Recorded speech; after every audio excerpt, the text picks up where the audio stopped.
In a small, quiet town nestled between rolling hills and dense forests, stood an old Victorian house. It was the kind of house that had stories to tell, with its tall, spindly frames and echoing halls. The house, once grand, was now a forgotten relic of a bygone era, occupied by Vincent Holloway, an artist obsessed with the mysteries of his craft.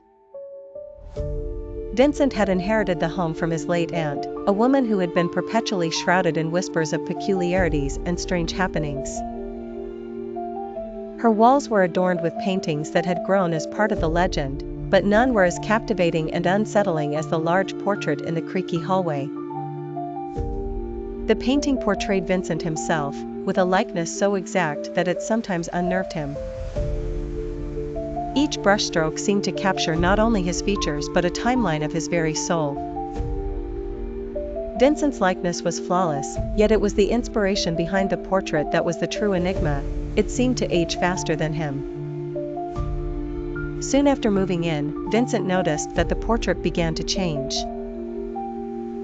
Lines of age crept across the figure's face, hair dulled to the gray of ash, and eyes sunk deep with sadness, the kind of sadness that seemed to echo the tales of his aunt's missteps into the unknown.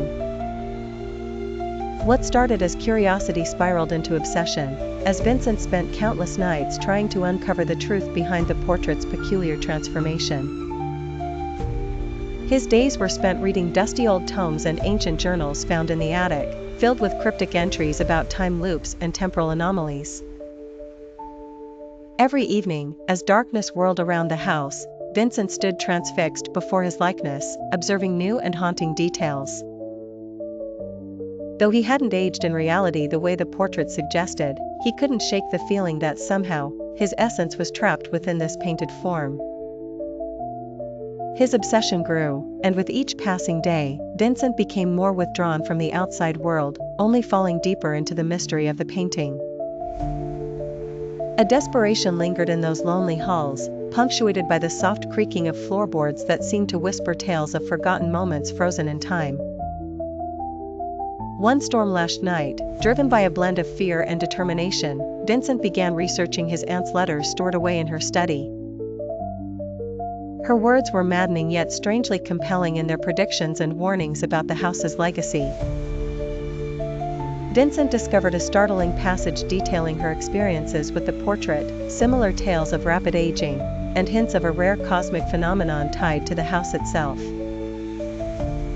It was a locus of time, where threads of past, present, and future intertwined, captured eternally within the strokes of the painting.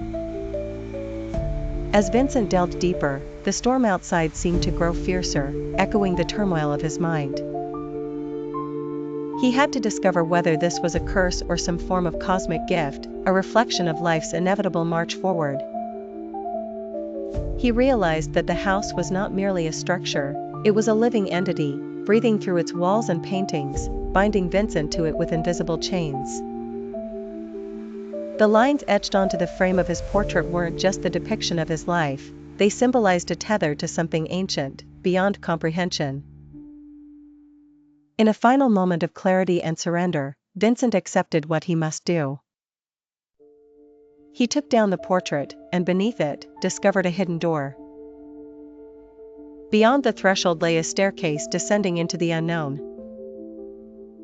With only a flickering candle to guide him, Vincent stepped cautiously down the worn steps, entrusting himself to the dark embrace of the house's secret passage. Each step seemed to echo with promises of revelation. He entered a cavernous room filled with innumerable paintings, each vibrating with peculiar energies, a story behind every face, a history in every brushstroke. Vincent discovered his portrait again, but this time it rippled with light, showing visions of lifetimes simultaneously. His heart pounded with the realization that this gallery was a portal, a bridge to understanding all the faces the house had ever captured.